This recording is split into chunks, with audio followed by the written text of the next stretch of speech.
آپ نے کل کہا تھا, آپ کا ایک بیان آیا ہے کہ جنہوں نے بھی آپ کو 1 سال آپ کو برباد کیا ہے تو آپ ان کے خلاف ایکشن لیں گے. کون کون اس ایکشن کے زمرے میں آئیں گے؟ میرے خلاف جو مقدمے تھے گزشتہ سال, وہ سابق آئی جی ڈاکٹر اکبر ناصر نے اس وقت کے ڈی آئی جی آپریشن اور متعلقہ 2 تانجات جن کیسز میں بری ہوا ہوں, انہوں نے غلط ناجائز درج کیے تھے, سیاسی بنیادوں پہ درج کیے تھے.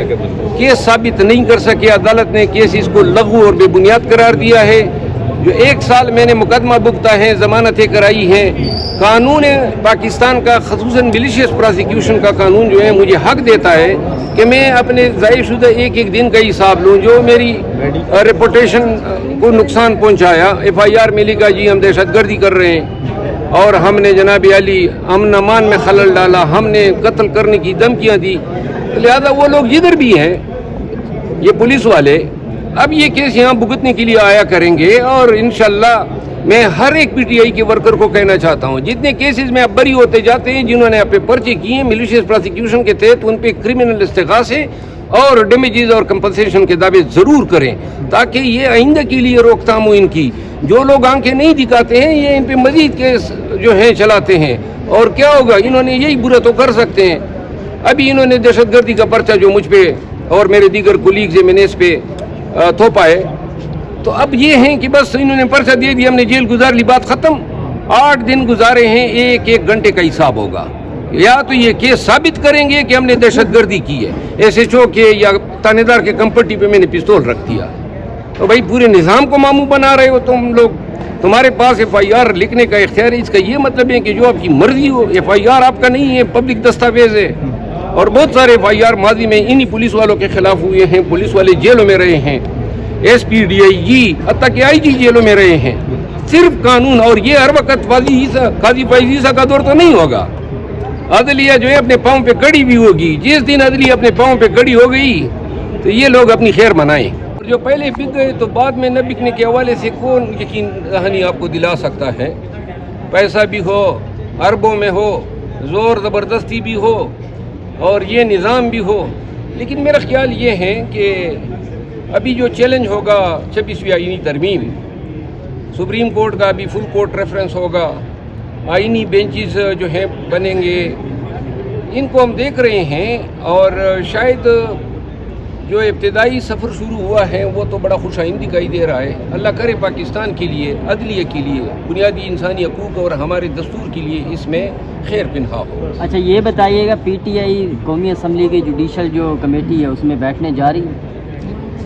میرا خیال ہے کہ ہم اس میں پارٹیسپیٹ کریں گے. اچھا سر یہ بتائیے گا, کچھ اختلافات کی خبریں آ رہی ہیں, کچھ بیرون ملک مقیم PTI رہنما ہیں, ان کو زوم میٹنگ پہ نہیں لیا گیا سیاسی کمیٹی کے اجلاس میں. ان میں شہباز گل ہیں, قاسم سوری ہیں, زلفی بخاری ہیں. کیا وجہ ہے, کچھ اختلافات؟ مجھے اس کا کوئی علم نہیں ہے, اور میٹنگ میں کبھی گیا ہی نہیں ہوں. میٹنگ میں کوئی لے یا نہ لے کوئی معنی نہیں رکھتا ہے. اصل معنی یہ رکھتا ہے کہ عملاً آپ نکل کے کیا دکھا سکتے ہیں. بشرا بی بی کے حوالے سے خبریں تھیں کہ وہ سیاست میں ایکٹیو ہو رہی پارٹی میں, صداقت ہے؟ میں نہیں سمجھتا ہوں کہ خان اپنے اہل خانہ بچوں یا بہنوں کو جو ہے سیاست میں دیکھنا چاہتا ہے. نے کہا ہے کہ سینئر موسٹ کا جو کانسیپٹ تھا بڑی مشکل سے ہم نے اچیو کیا تھا بھائی. سجاد علی شاہ سے پہلے ہی لاکھوں کا کیس ہے, سجاد علی شاہ کا کیس ہے, اسد علی کا کیس ہے, اور پھر 18ویں ترمیم میں 2010 میں ساری قوموں نے, ساری جماعتوں نے, سارے پاکستان کی عوام نے اسے آرٹیکل 175(3) میں اس کو منضبط کر دیا. اس قصے کو ہی ختم کر دیا کہ سینئر موسٹ جو ہوگا وہ جج, اس کو چیف جسٹس سپریم کورٹ بنایا جائے گا. یہ لکھ دیا گیا کہ صدر پاکستان بنانے کا اسے پابند ہے. تو اس وقت ساری قوم متفق تھی. آج یہ تقسیم شدہ ہے, وکلاء اس میں متنازع قرار دے رہے ہیں. تو پھر ایک جو مسلمہ اور متفقہ طور پر منظور شدہ ایک آئین میں جو ترمیم کی گئی تھی, آپ نے اس کو کیسے انڈو کر دیا گیا. اب آپ 3 ججز کا کہتے ہیں, تو وہ 3 جج آپ کی 1-2 سال یا جتنے سال بھی ہوگا وہ آپ کی غلامی کرتے رہیں گے, اس بنا پر کہ مجھے جو ہے چیف جسٹس اگلا بنایا جائے. وہ دیکھیں گے کہ کون زیادہ جو ہے ان کے حق میں خوشامد کر کے ان کے حق کے من پسند فیصلے دیتا ہے, ان کی غلامی اور تابعداری کرتا ہے. تو کیا انصاف کے ایوانوں میں پھر انصاف اور عدل کی نام کی چیز کوئی رہ جائے گی؟ یہ قصہ اس لیے ختم کیا گیا تھا تاکہ یہ اگلے کو پتہ ہو کہ سینئر موسٹ چیف جسٹس بنے گا، اس کی طرف بھاگم دوڑ ہوگی ہی نہیں۔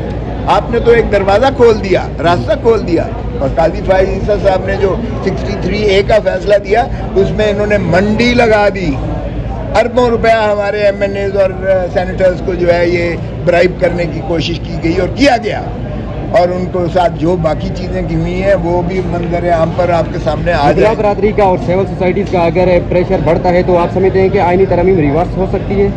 تو یہ آئینی ترمیم مانے گا ہی کوئی نہیں بھائی، اور ریورس تو ہونا ہی ہونا ہے، یہ تو نوشتہ دیوار ہے۔ جب بھی ہماری حکومت آئے گی انشاءاللہ آپ دیکھیں گے ہم اسے ریورس کریں گے، اس لیے کہ ایک اصولی طور پر جو بات ہے، دیکھیں ڈیفیکشن کلاز کس لیے ختم کی تھی کہ چھانگا مانگا کی منڈی اور فلاں جگہ کی منڈی اور میریٹ والے میں جو مقید رکھے ہوئے تھے ان کو جو ہے برائب کیا جا رہا تھا اس کو ختم کیا جائے تاکہ ڈیفیکشن نہ ہو۔ یہ لوٹا کریسی کو گالی بن گئی تھی لوٹا، آپ نے پھر اس کا دروازہ ماشاءاللہ کھول دیا، حالانکہ وہ فیصلہ اتنا خوبصورت تھا اس لیے کہ یہ عجیب بات ہے، یعنی وہ ممبر تو نہیں رہے گا اور یہ غیر اخلاقی ہے، غیر قانونی ہے، غیر آئینی ہے، لیکن اس کا ووٹ کاؤنٹ ہوگا اور جو اس کا نقصان قوم کو، ملک کو یا آئین کو، جمہوریت کو ہوا ہے وہ مسلم رہے گا۔ عجیب یہ منطق ہے، اس کی کوئی منطق سمجھ آئی ہے؟ مجھے بتائیں، یہ جو قاضی صاحب جاتے ہوئے ماشاءاللہ یہ تحفہ دے کر گئے ہیں اور منڈی اور بازار جو ہے خرید و فروخت کا اس کو جاری و ساری کر گئے ہیں، اس کی کوئی لاجک سمجھ آتی ہے؟ اسی طرح پھر جب سینئر موسٹ کا آپ نے بڑی ایک دیر تک دو کے بعد اور مسلسل سپریم کورٹ کے فیصلہ جات کے بعد آپ نے کہا کہ نہیں، سینئر موسٹ کی ایکسپیکٹنسی ہی نہیں ہے بلکہ اس کا حق ہے کہ وہ چیف جسٹس آف پاکستان بنے، سپریم کورٹ کا چیف جسٹس بنے، تو اس میں ساری قوم نے متفق ہو کے متفق کا یہ ترمیم 175(3) میں کر کے یہ راستہ بند کر دیا کہ آپ جونیئر کو نیچے سے اٹھا کر تو سینئر کے اوپر مسلط کر کے چیف جسٹس پاکستان بنا دیتے تھے۔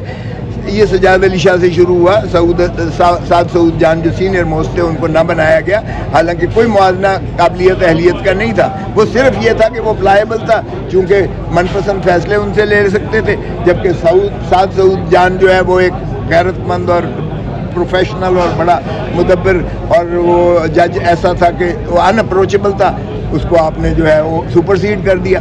تو یہ راستہ بند کیا، بہتری کے لیے کیا، اس کی کوئی منطق بتا دیں کہ نہیں جی نیچے والے 3 میں سے کسی کو دیکھ گئے، تاکہ وہ ان تینوں کو آپ جو ہے باقی سال پورا یا 2 سال یا جتنے بھی ہوتے ہیں تاکہ وہ آپ کی خوشامد کرتے رہیں کہ آپ ہماری باری آ جائے گی، ہماری باری آ جائے گی۔ تو اس میں بد نیتی ہے، بد دیانتی ہے، یہ میں نہیں سمجھتا کہ آئین کی جو ہے یہ بالادستی کو مجروح کیا گیا ہے، آئین کی روح کو مجروح کیا گیا ہے۔